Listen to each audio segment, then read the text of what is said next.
Which Michael Malul scent is actually worth your money? I have 11 Michael Malul fragrances, and I'm going to be ranking them from worst to greatest. Let's get started. So let's start with the Michael Malul that I am most disappointed in. Saffron and Sugar. I was so excited about this fragrance because I love saffron. You know, I love Baccarat Rouge. I love some of their other scents that have saffron in it. So I thought that this was going to be amazing for me. But this honestly is just way too much damn saffron. It is very, very strong. Because of how much saffron is in it, it tends to lean very, very masculine. I cannot pull this off at all. This is something that only my husband would wear, and even for him, he was like, damn, that's strong. It's just like pure saffron in a bottle. So just know going into it, if you do decide to pick up Saffron and Sugar, it's not very sugary. It is more like Saffron and Saffron in a strong masculine way. Now, you definitely don't have to worry about this not lasting on you because it will last forever. The question is, will you want to smell like it? So notes for Saffron and Sugar. This is gonna open up with lemon zest, bergamot, pink peppercorn. Mid notes are jasmine flowers, saffron, raspberry, red rose, and the base has sandalwood, oak moss, patchouli, musk, amber, and caramel. Maybe on a day when it's like negative 10 degrees outside and I don't know, I'm going somewhere outside where I want people to really smell me, I could maybe pull this off by layering it with something much sweeter, but I haven't tried that yet, so we'll see. This next one is like, it's not horrible, but it's just not as great as the other Michael Malul scents. It's kind of basic, especially for the price point, in my opinion. And I'm talking about Joy de Vie Blush. This is like a pretty, soft, fruity floral that has a nice quality in terms of the actual juicy notes in here. Nothing smells overly fake or artificial. But as it dries down, it starts to get a little bit too, I don't know, there's something that's like uncomfortable in this scent for me with the floral. There's something florally in here that makes me not like it. It kind of reminds me of like your traditional quote unquote old smelling florals, just topped with a lot of nice smelling fruit scents. So it's not, you know, enough to make me vomit, but I don't ever reach for this scent at all. So notes for Joy de Vie Blush. This is gonna open up with pink pepper, crisp pear, strawberry leaves. In the heart, you get rose damascus, jasmine petals, honeysuckle, and the base is vetiver, cedar, and cashmere musks. I think it might be the cedar with the rose. I don't know. It just doesn't do it for me. I know a lot of people like it, but nah, she's mid. This next one is also not horrible, but it kind of gives off a little bit of a like cleaning hand soap vibe. And I'm talking about Siesta Key. I feel like any of the fragrances that are in this bottle, at least the two that I have, meh. So this is like a very, very fresh, summery scent. This feels like a fragrance that you would wear when you are going outside in the dead of heat. You're gonna go get yourself a mojito or a margarita. You got your little sun hat on and you're walking down the street. Maybe you smell like Siesta Key. But it's just, again, kind of basic. And the smell of it, it's okay. Like, it's very fresh. It has a very, almost like, when I first smelled it, I thought like, is that like a lemony, limey kind of fresh citrus to it that comes out in the opening? But then as it starts to dry down, it really does remind me of like a Bath and Body Works hand soap that I would use. I don't know, it just doesn't come across as a high-end niche fragrance, fresh scent that I'd be excited to wear, if that makes sense. Again, not horrible, but just, I never grabbed for this. Notes for Siesta Key. This one's gonna open up with mandarin, dragon fruit, and guava. In the heart, you get jasmine sambanc, farabs, peony petals, mango blossom. And the base is cedarwood, share amber, and musk. If you like very, very like citrusy scents that have a little bit of floral and musk and whatever, then you might like it, but nah, she's not doing it for me. Next up, we have Citizen Jack Mojave. Now, I know that technically Citizen Jack is supposed to be for men, but I do have a few in my collection. This smells like a scent for someone who lives in Arizona and likes to hang out with cactuses. That's the vibe. It's like a desert, natural, inspired by the elements in my environment in like a smooth kind of way. It's quite nice. It has very distinct notes that I think make it very unique in comparison to other scents that are, you know, masculine leaning in the line. It has a really interesting opening with this Guatemalan cardamom note, which gives it this like, I don't know how to say it. It feels almost tribal. It feels natural. It feels, again, like I'm walking in the desert surrounded by cactus. That is the vibe of Citizen Jack Mojave to me. And it's definitely marketed towards men, But I honestly think that this one is way more unisex than Saffron and Sugar, in my opinion. I think that you could absolutely wear this as a woman if you want a deeper but still light and fresh kind of fragrance that has those desert fruit elements to it. You could also layer it with maybe other fruity notes if you want to make it even sweeter, but I think it could be worn by either gender. Now, notes for Citizen Jack Mojave. This is going to open up with that cardamom Guatemala, lemon oil, and bergamot. In the heart, you get Egyptian geranium, lavender oil, and elemi Philippines. I have no idea what that is. In the base, you get cedarwood and sensual musk with vetiver. This next fragrance is one of the best and most unique smelling fresh aquatic scents that I've ever smelled. And I am talking about Ocean Noir. This is another one that is supposed to be for the dudes, but oh my God, ladies, I'm telling you, you can rock this. Oh, this smells so good. This is fresh, it is light, it is airy, but it has this very, very slight coconutty feel to it. It's not enough to turn this into like a coconut fragrance. It's not that strong, it's not that tropical, but it's definitely in there. And the coconut, oh my God, the coconut with the aquatic nature of the scent, the salty, aquatic, slight sweetness and airiness, it is just gorgeous. One of the best aquatic scents, because before Ocean Noir, I had never smelled an aquatic scent that had coconut in it. I've of course smelled scents with coconut, but not one that is a salty, fresh, watery coconut scent. And with a coconut that is not overly strong and overly artificial and fake body mist $5 price point smelling. This just smells beautiful. So let's go over the notes for Ocean Noir. This one is gonna open up with marine mist, tangelo, and black coconut. In the heart, you get sea kelp, yarrow, geranium. The base is amberwood, tonka bean, and musk. Michael Malul, this is not just for dudes. This is 100% unisex in my opinion. You could absolutely wear this. I am going to be wearing this in this upcoming summertime. I haven't decided yet what I would layer with this. If anything, I could absolutely wear this on its own. I would have no issue wearing this to work. I just think it's so nice. Ocean Noir. Next up, we have one of the most popular fragrances from the Michael Malul line. I used to be able to sell Michael Malul in my TikTok shop lives, and oh my God, this one was so well liked. We are talking about Citizen Jill. Citizen Jill is an interesting scent to me because it's not like it is crazy complex or overly unique, in my opinion. Well, I guess it is unique. I don't have anything that smells exactly like Citizen Jill, but when you smell it, it's not like, oh wow, what is this berry from this tree that I've never smelled before? It's not like that, but it's just a very well-made, clean girl, easy to wear, everyday scent that makes you smell like a good citizen. I think that's the vibe of what it's going for. Whenever someone is asking me for a recommendation for a fresh out the cloud or clean smell, I think Citizen Jill is exactly that. Like, I literally just bathed myself with a nice hotel body wash or whatever. I'm stepping out. I also just washed my hair. This is the smell of Citizen Jill to me. It's like a citrusy, fresh scent that dries down to a nice base of vanilla.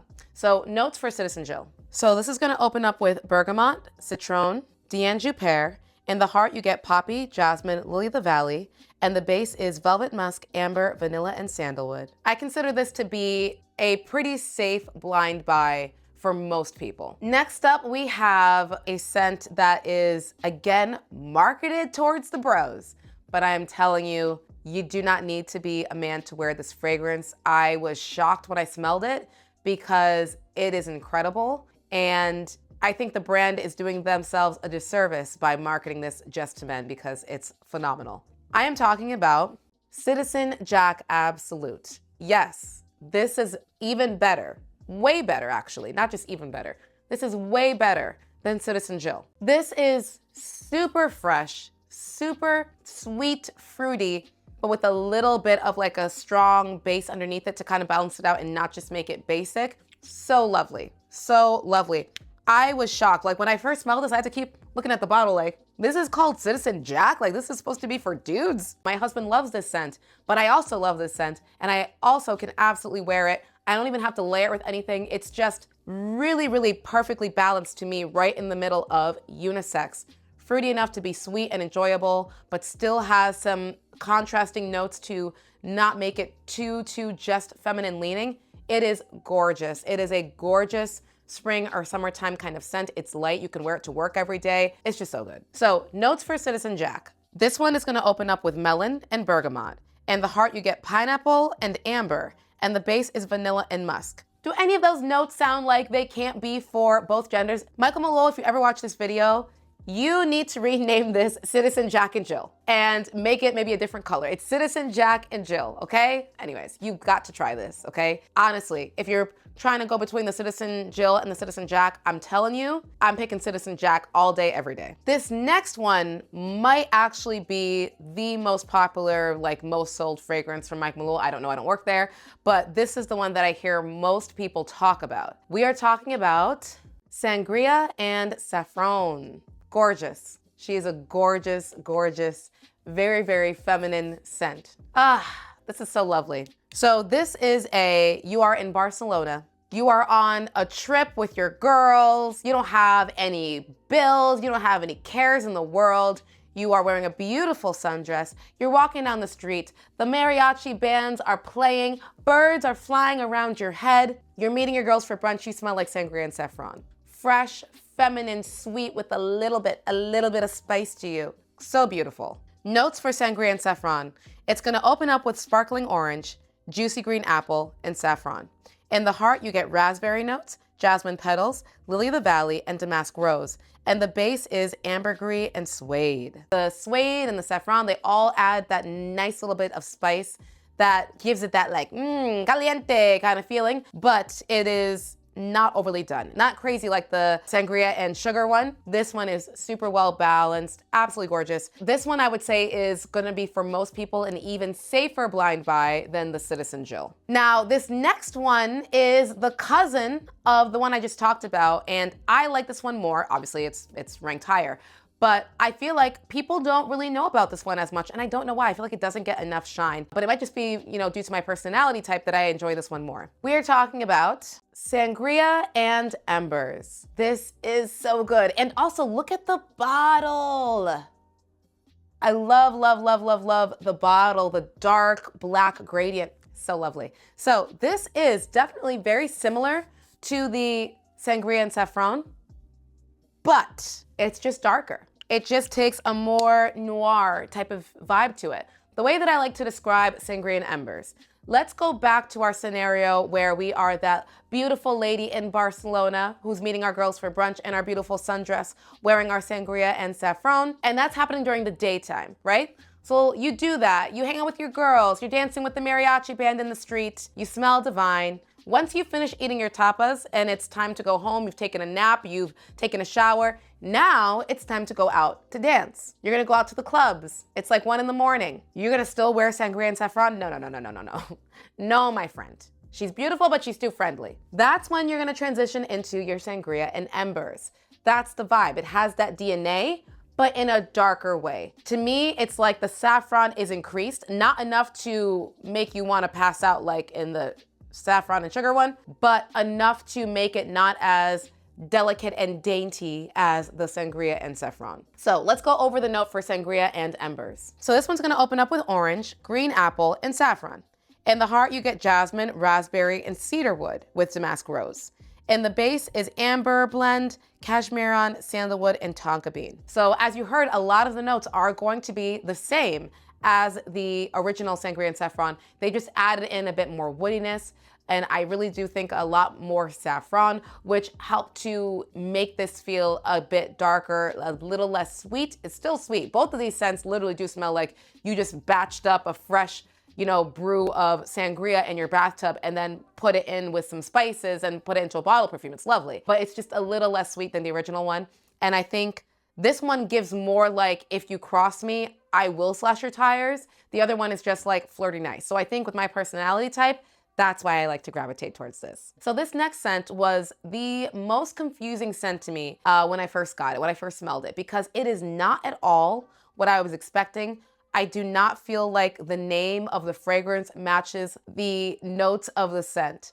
Michael Malul, if you are ever in need of someone to come and help you label fragrances, I am available. But it is still absolutely incredible once you understand what it actually is. So I am talking about vanilla cream, ladies and gentlemen, vanilla cream.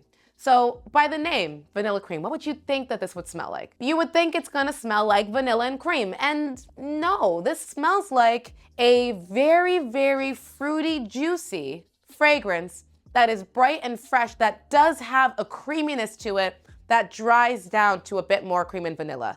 That is the best way I could describe it. If I had to compare it to another scent, and I'm not saying that it smells like this, I'm not saying that either one of these fragrances are clones of each other or dupes of each other, because they're not, but I could see them being in the same family of smells. Like they could be friends who hang out and go and get, chicken nuggets together. It would be the Gucci Gorgeous Orchid. Similar in the sense that they are both technically vanilla scents that are very, very fresh and sweet and can be airy. This is definitely more on the airier side. This one I would say is denser and heavier, but it still has that fresh sweetness, but with more cream. I think if you like Gucci Gorgeous Orchid, but like the idea of a scent that is similar, but not as transparent or translucent, heavier and denser with more cream, then I think you'll enjoy the vanilla and cream. It is a beautiful scent, but it's not like a super heavy gourmand, but it's not like a super thick vanilla frosting kind of gourmand. It's very, very fresh. Definitely one that you can wear in spring or in summertime. Actually, you can wear it year round, but it definitely gives me like hot weather vibes because of how fresh it is, but with a nice, warmer dry down. So notes for vanilla and cream. So this one's gonna open up with blushing pear, white currant, and pink grapefruit. In the heart is jasmine sambanc, Bulgarian rose, and almond blossoms. The base is creamy vanilla, skin musk, vetiver, and caramel. So do you see how most of the notes, like 90% of the notes, are in that fruity space? It's not until you get to the base, the dry down, that you see the caramel, the vanilla, blah, blah, blah, blah, blah. But absolutely gorgeous. Definitely one to try out. This one and the next one that I'm about to talk about were very hard for me to pick which one would be in my number one spot. It actually kind of reminds me a bit of like, if you've ever smelled Heavy Cream by Fleur, I feel like the cream of that is kind of similar to the cream in this, but again, with all of that gorgeous like fruit medley on top of it. It's really lovely. And finally, in the number one spot, I love this fragrance. I think that this fragrance is so unique. I have nothing that smells like this in my collection. It really like knocked me off my feet when I smelled it, because I was like, whoa, what is that? And it's the scent that I've had these Michael Maluls for a long time now. And when I go back and I smell them, this one is still like, ooh, I just love it. We are talking about Latte and Nectar. Latte and Nectar. So this fragrance, oh my gosh, my gosh, my gosh. Okay. Whew. This is gorgeous. This is wearing that shirt or light sweater that's off the shoulder. You got a little bit of skin exposed. You are going to a coffee shop or some place. You're gonna be sitting down and reading some kind of crazy dramatic book, and you're keeping to yourself, but you grab the attention of people who are around you because you just smell so good, and you smell just like that effortlessly good smelling person that you want to cozy up to. Not at all overly snobby or like a full of yourself or too bougie kind of scent, but just a really nice, high quality, interesting, cozy scent. That is Latte and Nectar to me. And don't be afraid by the word latte in this fragrance. This is not an overly strong coffee scent. This is really a light, milky latte coffee scent mixed in with the best and most addictive citrus fruits. Let's go over the notes. So this is gonna open up with clementine, nectarine, dulce de leche. In the heart, you get orange blossom, jasmine, iced macchiato coffee, and the base is whipped cream, amber, and musk. I'm telling you, this stuff, it just smells so good. It's so good. It's such a, I feel like if Michael Malul wasn't so good at doing what they do, this would have come out rancid, right? Fruit with a milky latte, that can go bad. But thankfully for us, Michael Malul is very good at what they do. They make very, very high quality scents. I mean, even the ones that I'm not a crazy fan of, For the most part, you can tell that it was just still well constructed, good atomizer, nice premium bottles. It's just a really wonderful brand, and I just think that Latte and Nectar is one of their best works. So let me know, have you tried any of the Michael Malul scents? If so, which are your favorites? Which ones do you not like? Drop it in the comment section down below.